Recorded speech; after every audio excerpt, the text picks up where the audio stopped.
Hello, sorry it's been so long, but I did say that I'd be putting this series on hold until I've moved rooms. Well, I've way past that stage now, so welcome back to reading from the public domain. This is episode 6, so it's time now for chapter 6 of The Wonderful Wizard of Oz by L Frank Baum. This is The Cowardly Lion.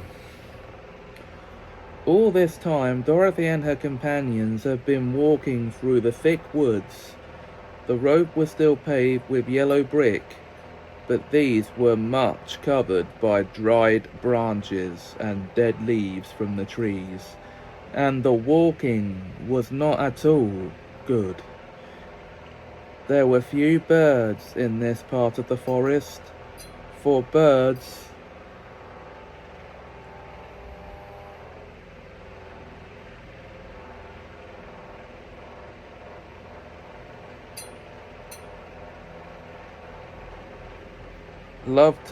love the open country where there is plenty of sunshine.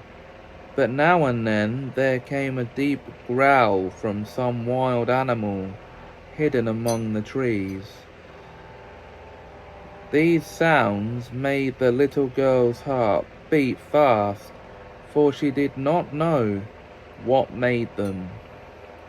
But Toto knew, and he walked close to Dorothy's side, and did not even bark in return. "How long will it be," the child asked of the Tin Woodman, "before we are out of the forest?" "I cannot tell," was the answer, "for I have never been to the Emerald City, but my father went there once when I was a boy, and he said it was a long journey through a dangerous country, although nearer to the city where Oz dwells."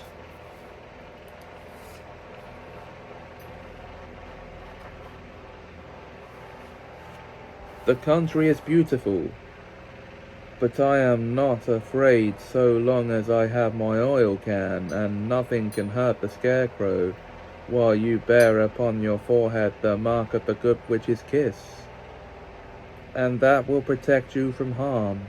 "But Toto," said the girl anxiously, "what will protect him?" "We must protect him ourselves, if he is in danger," replied the Tin Woodman. Just as he spoke, there came from the forest a terrible roar, and the next moment a great lion bounded into the road. With one blow of his paw, he sent the Scarecrow spinning over and over to the edge of the road, and then he struck at the Tin Woodman with his sharp claws.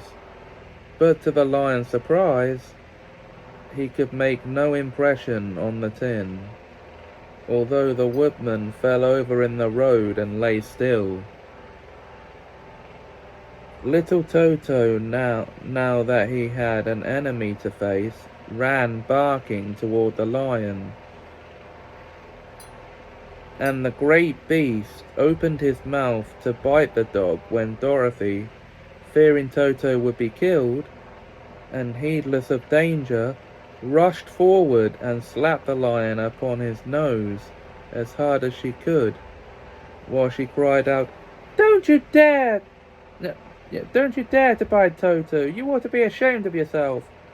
A big beast like you, to bite a poor little dog!" "I didn't bite him," said the lion, as he rubbed his nose with his paw where Dorothy had hit it. "No, but you tried to," she retorted. "You are nothing but a big coward." "I know it," said the lion, hanging his head in shame. "I've always known it. But how can I help it?" "I don't know, I'm sure. To think of your striking a stuffed man like the poor Scarecrow." "Is he stuffed?" asked the lion in surprise, as he watched her pick up the Scarecrow and set him on his feet, while she patted him into shape again.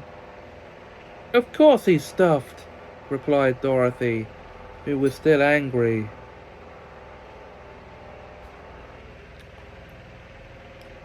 That's why he went over so easily. That's why he went over so easily, remarked the lion. It astonished me to see him whirl around. Is the other one stuffed also? No, said Dorothy. He's made of tin. And she helped the woodman up again.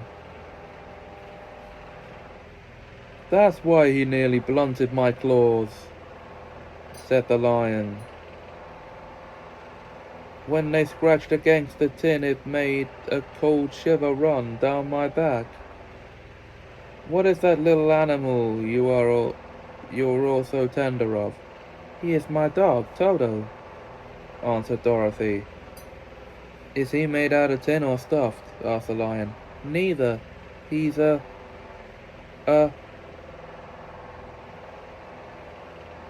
meat dog, said the girl. Oh!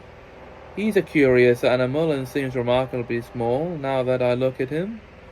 No one should think of biting such a little thing except a coward like me, continued the lion sadly.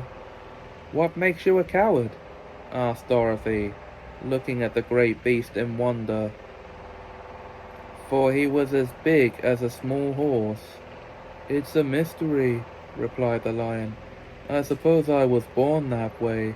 All the other animals in the forest naturally expect me to be brave, for the lion is everywhere thought to be the king of the beasts. I learned that if I roared very loudly, every living thing was frightened and got out of my way. Whenever I met a man, I've been awfully scared, but I just roared at him, and he always ran away as fast as he could go. If the elephants and tigers and bears had ever tried to fight me, I should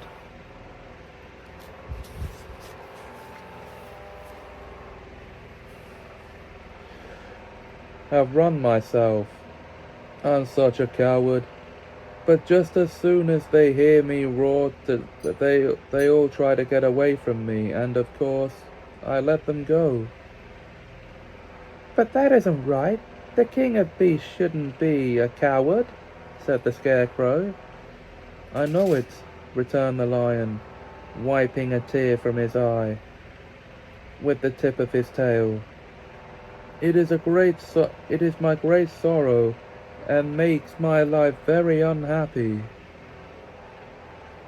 But wherever there is danger, my heart begins to beat fast.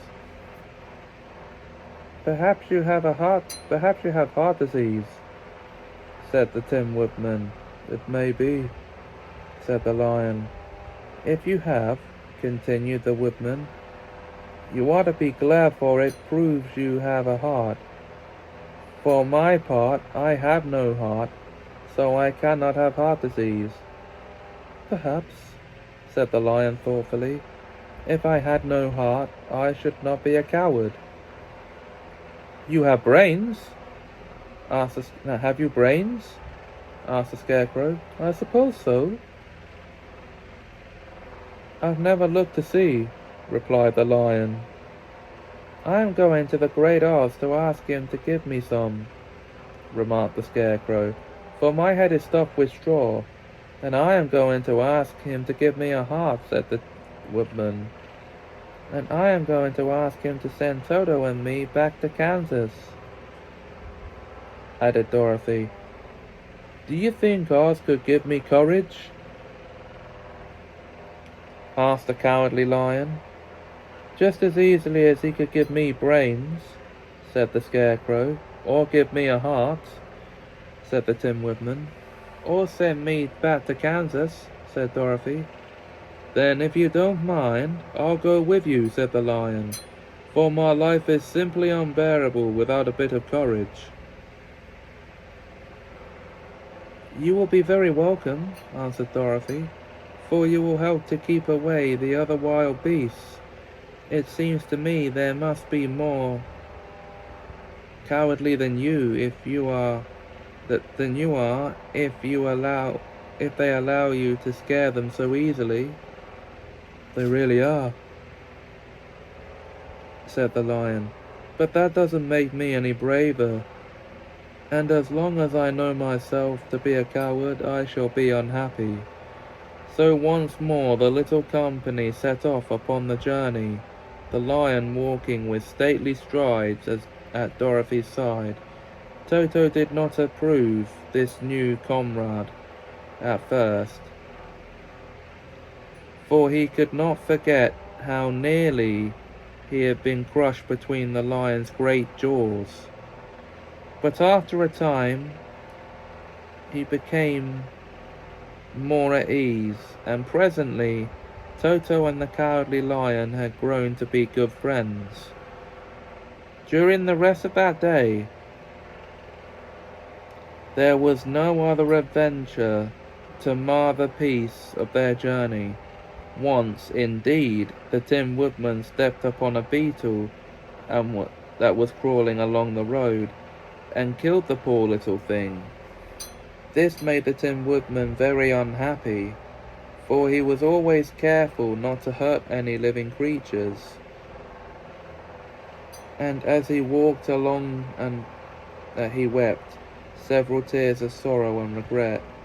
These tears ran slowly down his face, over the hinges of his jaw, and there they rusted.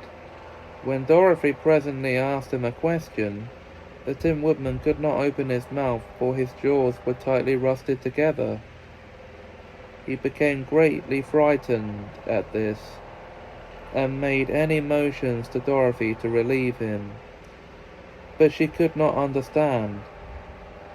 The lion was also puzzled to know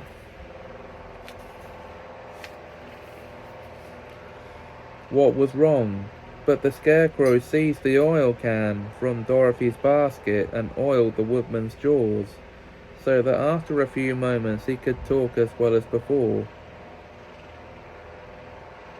"This will serve me a lesson," said he, "to look where I step. For if I should kill another bug or beetle, I should surely cry again, and crying rust my jaws, so that I cannot speak." Thereafter he walked very carefully with his eyes on the road, and when he saw a tiny ant toiling by, he would step over it so as not to harm it. The Tin Woodman knew very well he had no heart, and therefore took great care never to be cruel or unkind to anything. "You people with hearts," he said, "have something to guide you, and need never do wrong. But I have no heart, and so I must be very careful. When Oz gives me a heart, of course, I needn't mind so much." So that was chapter 6 of The Wonderful Wizard of Oz. Next time, chapter 7, The Journey to the Great Oz. Until then, if you enjoyed this video, please like, comment, share and subscribe. Thanks for watching, and have us a magical time.